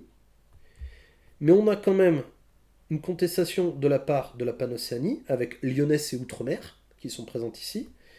Telot, tiens, ça c'est l'armée combinée, donc ils ont une tête de pont sur cette planète. Akislam est présent ici, à Otrar. Yujing est très présent aussi, ils ont trois colonies. Fengyu, Shasheng et Xiwang. Alors, est-ce que c'est parce que la sécession avec le Japon s'est passée après la colonisation de la planète? Je sais pas. Tiens, deuxième colonie de Akislam, avec Ubat, je crois, de mémoire. Tatatam. Vous avez ensuite Astlan pour les nomades, ici. Donc vous voyez, c'est bien parce que ça représente bien en fait comment fonctionne la, comment on peut dire, la colonisation d'une planète. C'est qu'il y a une faction qui va la revendiquer pour sienne, mais les autres factions peuvent, j'imagine par différents accords, s'implanter ou implanter des colonies, avec certaines limites, je pense. Par contre, je vois pas du tout où est le site d'Akashi sur la carte, c'est dommage. Bref. Ah, bah tiens, bien, bien, bien. On attaque avec les Panocéaniens. Alors j'aime beaucoup. Vous voyez, c'est en double page, c'est très sympa. Vous voyez, vous avez le sigle, le nom, et puis un petit sous-titre. Alors là, c'est l'hyperpuissance de la sphère humaine. Et en regard, vous avez une page avec certaines de leurs troupes. Alors on reconnaît le Griffon, le Black Air de... Alors, voilà. le Black Air de Soundtrap, et mon petit chouchou, le Scarecrow. Enfin, d'ailleurs, il y a mes deux chouchous pour les panneaux océaniens, parce que le Black Air aussi, j'adore ça, j'adore la gueule du truc. Vous avez du coup une présentation de Panocéania avec une page aux couleurs, avec d'ailleurs, hop, ça c'est un truc, j'ai oublié de le dire dans le background de la Panocéanie. Ils ont les ordres de chevalerie, hein, les teutoniques, les hospitaliers, les chevaliers de Montessa. Je me demande comment ça va se traduire dans le jeu plus tard. Et vous avez du coup la planète principale, Neoterra. Oui, parce que en fait, ils ont la Terre reste toujours présente, mais ils ont préféré coloniser des planètes qui leur sont propres. Donc typiquement, voilà, Neoterra, on est sur la planète panocéanienne. Voilà, grossièrement. Alors, faudra que je lise un peu parce que je sais pas si c'est vraiment un truc religieux ou pas. Enfin, voilà. Voilà, Traveling Panocéania. Donc là, vous avez en fait différentes planètes qui composent l'espace panocéanien. Donc Neoterra, la Terre, forcément, point d'origine. Acontecimiento, pour la petite histoire, vous aviez une armée sectorielle hein, qui était, je crois, dans la seconde édition. Quand ils ont introduit les armées sectorielles, la première c'était celle-là. Varuna, Paradiso. Alors Paradiso, je crois, était presque un peu l'endroit où il fallait être dans les précédentes éditions. Il y a même carrément, je crois, il y a deux suppléments, je crois, dans les précédentes éditions qui lui sont consacrés. De mémoire, je crois, il y avait même il y avait du bisbee avec l'armée combinée, je crois. C'est à voir. C'est à voir. Voilà. Mais voilà, c'est ça, oui. Conflit avec l'armée combinée sur Paradiso. Et finalement terminé. Oui, donc c'est ça. Voilà, bah ouais, je suis pas trop rouillé, hein, c'est bien. Svalaraima, donc là c'est une planète de neige. Je crois qu'ils avaient eu. Là, il y avait une opération avec le Yujing. Puisqu'il y avait à l'époque. Vous aviez Code One, qui était une version un peu plus légère, plus light d'Infinity. Je sais que l'opération. Il y avait une opération, une boîte d'opération pour Code One qui se passait sur cette planète-là, de mémoire. Bon voilà, après ils décrivent l'hyperpuissance, la vie en Panocéanie, les pouvoirs. Ah bah tiens, Shinju, avec la présence panocéanienne à Shinju. Voilà, hop, Lyonès aussi. Le créateur d'Empire, alors j'aime bien, là on voit quand même, hop, on voit ici des troupes, des ordres de chevalerie accompagnant, je crois, des O12, vu la couleur. Ça, c'est des tags de O12, les deux là derrière. Mais ça, c'est un tag des ordres de chevalerie, ça, c'est un chevalier. Et elle, alors je sais pas si ce serait pas Jeanne d'Arc. Non, il lui manque la cape. Voilà, grossièrement, vous voyez, en plus, c'est vraiment bien parce qu'on a vraiment des dessins qui sont quand même splendides hein, par rapport au livret de Soundtrap qui est un peu décevant. Là, on a quand même de très belles illustrations entrecoupées avec aussi des photos qui mettent en valeur, bien sûr, la gamme de Corvus Belli, qui est quand même magnifique. On a les troupes, vous voyez, donc avec les Fennec, les Blink Team. Donc on nous présente vraiment les drummers, tiens. Ah, bah voilà, ça c'est un drone. Enfin, c'est un bot, en fait. C'est les drones du jeu. Ils ont repris l'illustration moche des panneaux océaniens dans Soundtrap. Très dommage, mais bon. Mais ça, voilà, ça c'est les drones dans le jeu. Et vous pouvez les hacker. Firefly, Magistrat, Banshee, ouais, il présente en fait toutes les troupes que vous pouvez trouver, en fait, actuellement dans le jeu. Enfin, qui sont actuellement jouables. Voilà, tiens, ça. Le Tikbalang. Alors, autant vous dire que rien que là, l'illustration me donne envie d'acheter la figurine. Les fans d'animation japonaise comprendront peut-être pourquoi.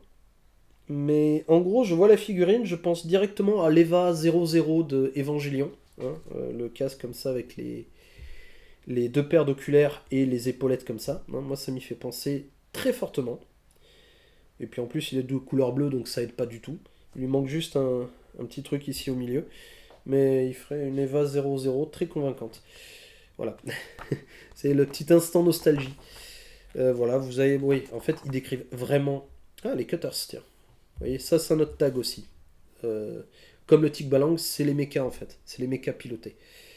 Donc vous voyez, on est vraiment sur des trucs qui sont très très japonisants, hein. Voilà, le Orc Troop dont on parlait tout à l'heure, hein. Rappelez-vous, les Griffins sont les meilleurs des Orc Troop.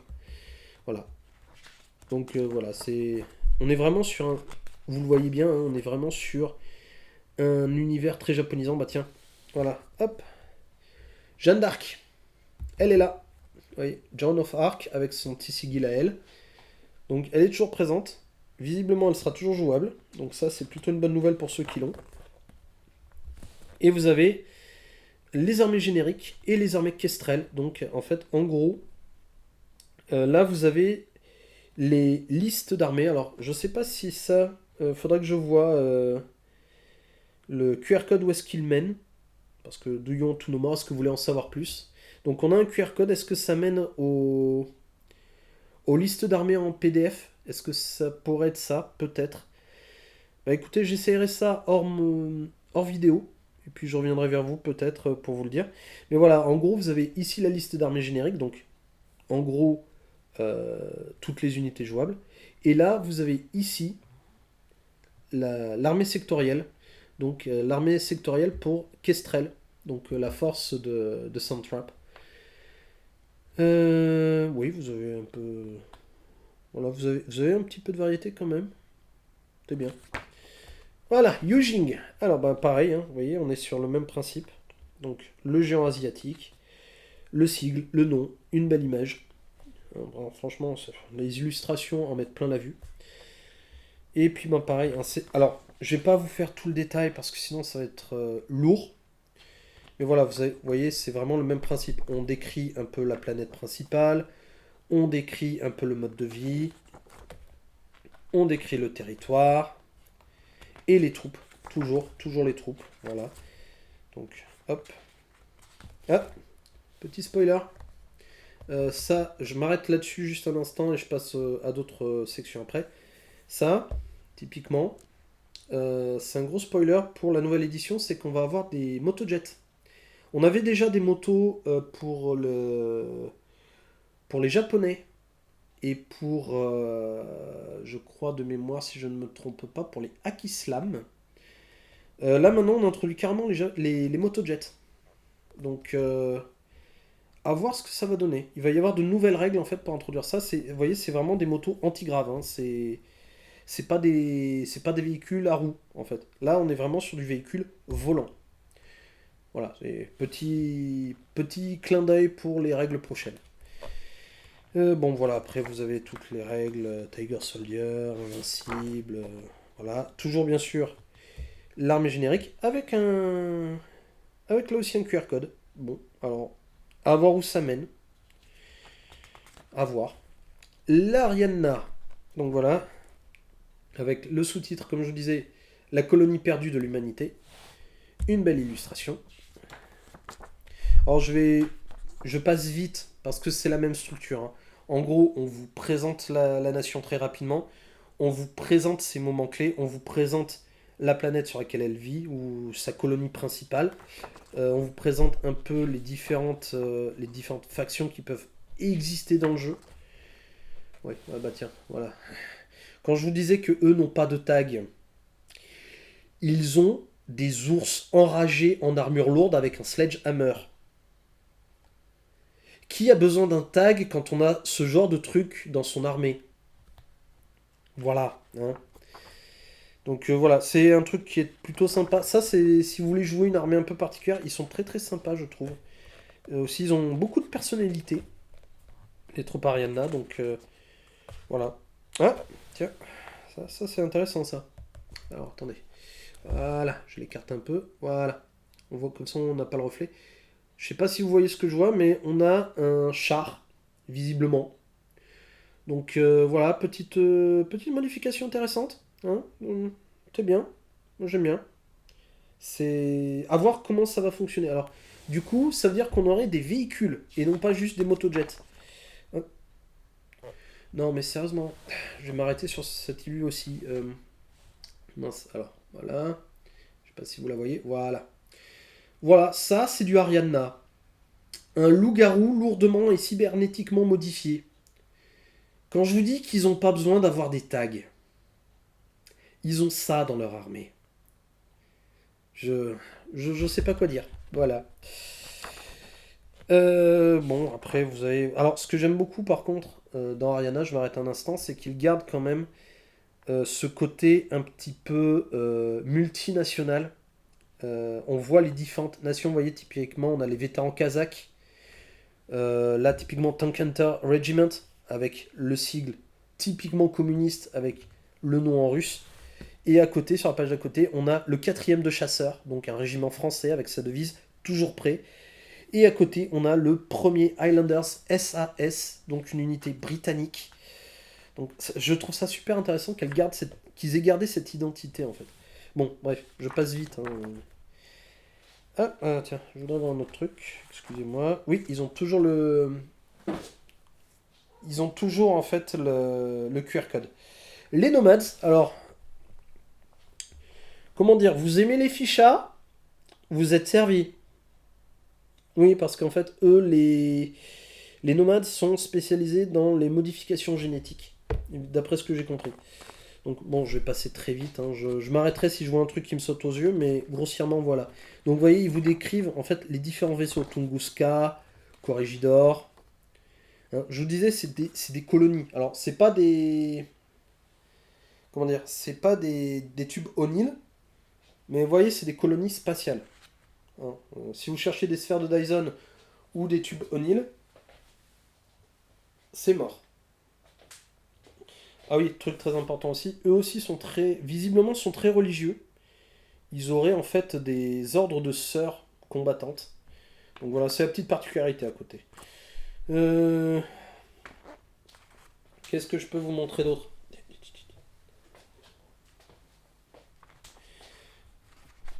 Voilà, bon bah après, voilà, ils présentent vraiment...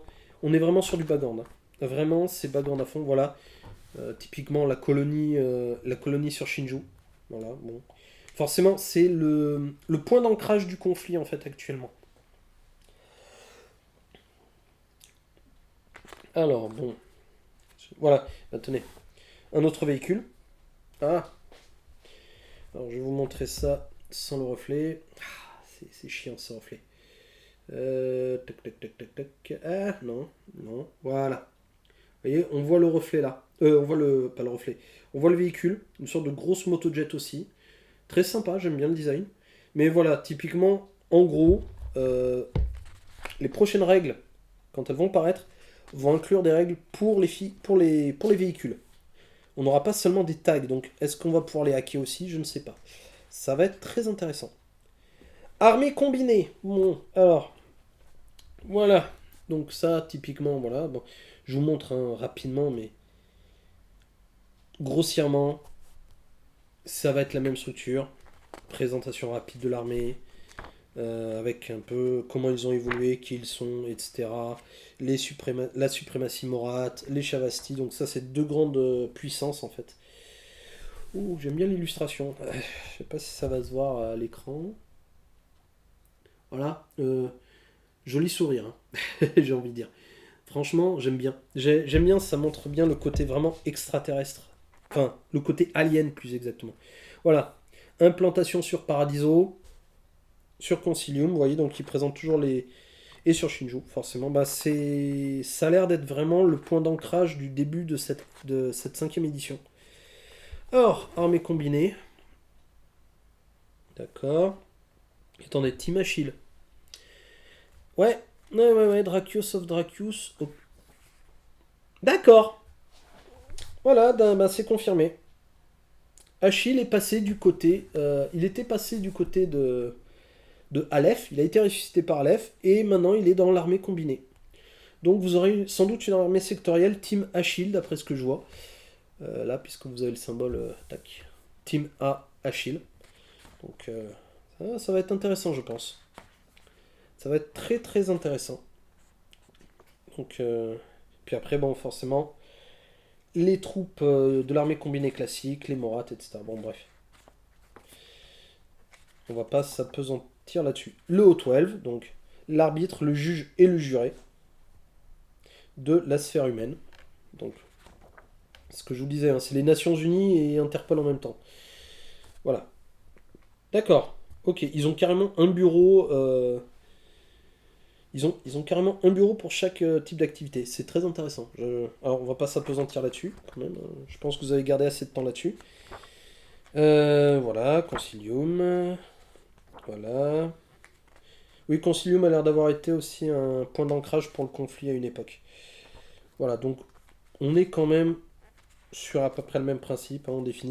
On définit ce qu'est la faction et ensuite les troupes qui sont avec elle. Voilà, très très grossièrement. On est vraiment sur le même principe. Tac tac tac. J'essaie de voir s'il n'y a pas des trucs qui me sautent aux yeux. Bah tenez, ça confirme, hein. Ça confirme. Ah, finesse. Voilà. Véhicules, de nouveau. Donc oui, ça confirme, on a vraiment les véhicules qui vont apparaître. Ça va être très très intéressant, je pense, de voir ce que ça va donner. Ah, et on a une armée. Par contre, on a une armée sectorielle. Et toujours le QR code. Alors, il faudra que je vois si ça mène à quelque chose de différent, si ce serait pas plutôt un lien vers la section de téléchargement de Corvus Belli. Je sais pas. À voir. Donc JSA, bon bah forcément, hein, le Japon. On reconnaît le Japon, hein. Kuramori avec les différents lieux où ils s'en sont implantés. Voilà, bon. Comme je vous l'ai dit, hein, je vais pas vous définir ton truc. On a vu Panocéanie. C'est la même structure. Après, je vais pas vous spoiler le bouquin non plus, quoi. Voilà, pareil, on voit les troupes. Voilà, les troupes existantes. Et les troupes jouables, du coup. Oui, ça, je m'arrête un peu là-dessus parce qu'effectivement, il y a des rumeurs comme quoi les anciens joueurs, les vétérans de Infinity ne pourront plus jouer les armées qu'ils avaient l'habitude de jouer. Elles ont été complètement reformées et réformées aussi au passage. Alors je vous avoue là, je n'ai pas la connaissance pour ça, donc s'il y a des vétérans d'Infinity, n'hésitez pas à me le dire. N'hésitez pas à me confirmer ou au contraire à me dire non mais tu dis des bêtises. Voilà, n'hésitez pas à le faire, hein. Bon, toujours avec bienveillance, bien sûr.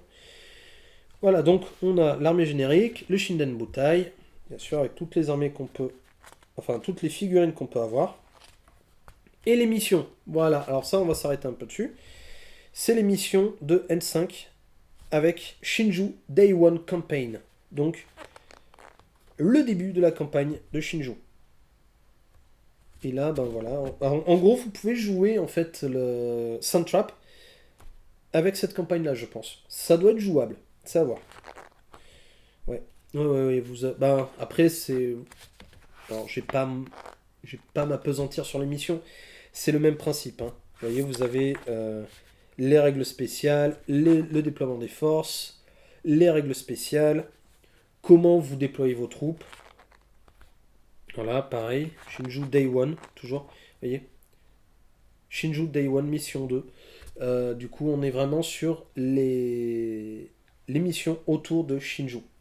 Et pas juste. C'est pas juste des missions génériques. Alors, il faut voir si dans le livre de règles qui va paraître, en fait. Hop. D'accord, on a combien de. Ok, on a 3 missions. Donc, il faudra voir si dans le livre de règles classique, il y aura des missions. Comment dire, des missions génériques. Parce que là, on est vraiment sur des missions propres à Shinju. Donc à voir si on peut les jouer effectivement. À mon avis, on doit pouvoir les jouer avec Soundtrap. À voir. Bien. Et enfin, Painting Tutorial. Donc en gros, ben, comment peindre les figurines. Donc je vais montrer très rapidement. Voilà. Comment peindre un griffon océanien. Donc vous avez toutes les couleurs utilisées. Toute la palette, hein. Alors, ce qui est très bien, c'est qu'ils mettent pas forcément un code couleur spécifique. Donc c'est vous pouvez essayer de trouver, alors, chez Games Workshop, bon, Valero, je pense chez Valero ça doit être plus jouable, je pense. Ils mettent pas de recommandations, mais bon. Et chez d'autres fabricants, hein, il y a quoi? Il y a Scale, enfin, je les connais pas tous. Je suis un peu vieux là-dessus, moi. Et puis, voilà, la peinture à grosso merdo, par étape. Donc sous-couche, couche de base, etc. Alors visiblement, ils le font à l'aérographe, hein. Ouais, ça on en parlera dans la vidéo suivante, hein, rapidement. Je vais aborder ce sujet. Voilà, et après, ben, tac, tac, tac, tac. Comment faire du détail, comment appliquer sans doute des glacis de la vie pour obtenir vraiment tous les détails. Ils vous mettent même pour le cuir, comment faire. Voilà, franchement, c'est du très très beau boulot. Voilà, ils vous font vraiment détail par détail et même pour faire les socles. Sachant qu'ils ont les socles détaillés qui sont en vente maintenant chez Corvus Belli, hein. Je les ai vus passer sur le. Alors, bien sûr, je vais vous mettre le lien vers Légion Distribution. Je vais vous mettre le lien sur Corvus Belli. Je vais vous mettre le lien aussi sur le téléchargement pour Infinity pour que vous ayez un peu tout en fait.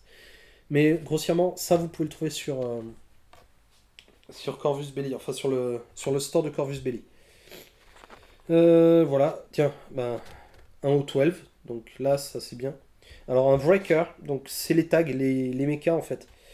Donc il vous montre là aussi comment le faire. Alors toujours avec l'aérographe, visiblement. Alors pas que, pour le détail je pense qu'ils font ça au pinceau. Et après, comment peindre un Nokizaru du JS. Alors les Nokizaru, rappelez-vous, ben, c'est les ninjas, je crois. Je vais vous dire ça. Je crois que c'est ça, hein, c'est les Nokizaru. Oui, oui, c'est les ninjas. Oui, désolé, hein, j'ai déjà oublié. Donc vous voyez, on est vraiment bah, pareil, sous couche noire, les peintures bordeaux. Alors là, par contre, bizarrement, est-ce qu'ils le font à l'aéro ou pas? Je vois pas trop. J'ai l'impression que ça, ils le font totalement au pinceau. Waouh, chapeau. Oui, bah voilà. Avec comment faire la lame. Très important, comment donner un effet lumineux à la lame. J'aime bien ça. Et puis bon, bah voilà. Et on est arrivé au bout du livre. Donc ben voilà, bah écoutez, je range ça et on se retrouve du coup pour le mot de la fin, pour mon avis là-dessus. Et puis ben, hein, à de suite. Alors voilà, vous avez pu voir du coup l'unboxing et le feuilletage du livre de l'or. Vous voyez, on est sur un matériel qui est quand même relativement incomplet. Première question, c'est où sont les règles? Alors c'est vrai que bon, c'est grossièrement, si je devais résumer Opération Sandtrap, on est quand même sur une boîte qui est relativement complète, mais qui n'est pas pour les débutants. En tout cas, on a pu le voir. Et je pense que c'est ce que beaucoup de youtubeurs anglo-saxons, vers qui je me suis tourné, ils sont tous d'accord pour dire bon, c'est pas un jeu pour. Enfin, c'est pas une boîte pour les débutants. Comme vous avez pu le voir, on n'a pas de règles. Il n'y a pas de règles pour l'instant. On peut trouver. On peut trouver le Quick Start en téléchargement en PDF gratuit sur le site de Corvus Belli, enfin sur le site officiel d'Infinity. Je mettrai le lien vers la section des, des téléchargements. Par contre, les règles, elles, sont uniquement en anglais ou en espagnol. En tout cas, je les ai vues qu'en anglais, elles n'existent pas en français. Et normalement, un livre de règles complet devrait être en téléchargement gratuit sur le site officiel d'ici décembre. Oui, grossièrement, je me suis un peu renseigné parce que je m'étais dit, il n'y a pas de... Il n'y a pas de livre de règles, c'est un peu dommage. En fait, en gros, ils ont un blog sur lequel ils expliquent, et là, ils ont dit, ben, en gros, on voulait vous le livrer dès novembre avec Sandtrap, mais suite à quelques petits retards, ben, on est obligé de le repousser à décembre. Donc, patience. Voilà. Vous avez aussi, du coup, les, les listes d'armées pour les deux groupes, avec toutes les règles, les profils d'armement. Alors, c'est un peu gênant parce que le Quick Start est en PDF, les listes d'armées sont en JPEG. Voilà, c'est un peu dommage. Euh, voilà, vous avez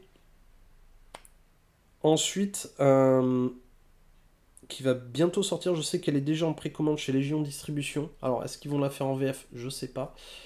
Je sais que Corvus Belli aussi l'a déjà mis en préco. D'ailleurs, si vous n'avez pas eu Soundtrap mais que vous voulez débuter dans Infinity, là il y a le Black Friday, ils font une offre avec le bundle livre et Infinity Essential, le nom de la boîte.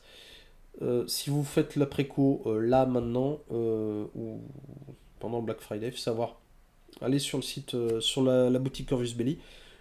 Si vous prenez le bundle Essential plus livre de N5, donc le livre de l'or, ben vous avez en fait le Essential qui est offert typiquement. Donc c'est plutôt intéressant pour ceux que ça intéresse. Dans Essential, d'après ce que j'ai vu, vous allez avoir 6 figurines. Alors, c'est les figurines de la même faction, donc JSA et Pan-Océanie, mais pas des armées sectorielles, c'est des figurines plus génériques. D'ailleurs, ça se voit, hein, si vous regardez les figurines, typiquement, ils n'ont pas le masque à gaz, ils n'ont pas le respirateur qu'ont les figurines de Soundtrap. Vous aurez le Quick Start Rules, donc le petit livret que vous pouvez télécharger gratuitement, aussi en livret matériel en papier. Voilà. Vous aurez des décors, des pions et des dés. Voilà. Et elle, par contre, sera plus adaptée aux débutants. C'est-à-dire que vous aurez des règles vraiment de base. Si vous voulez jeter un œil, le Quick Start est en téléchargement, donc n'hésitez pas à jeter un œil dessus.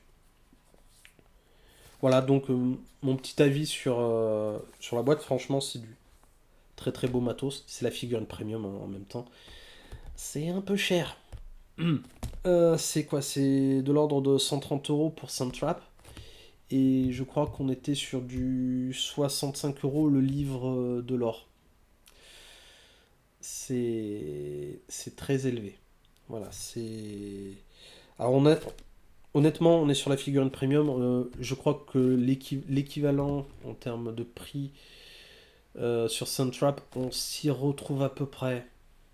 À peu près. C'est-à-dire que les décors, généralement, on est plutôt sur du 25-35 euros. Décors avec décors cartonnés, pions, etc. Et encore, ils sont. Je les trouve moins sympas que d'autres packs de décors que propose Infinity. Enfin, que propose Corvus Belli pour Infinity. Et pour les figurines, je crois on est à peu près sur du 60-65 euros pour l'équivalent en termes de figurines. Donc, vous voyez, ça reste à peu près acceptable. Ce qui est intéressant, bon, si vous avez fait la préco, c'est que vous avez une figurine gratuite. Enfin, figurine offerte, exclusive. Hein, bon, voilà. J'ai eu cette chance. Bah, en même temps, c'est ce qui m'a un peu incité à acheter la boîte.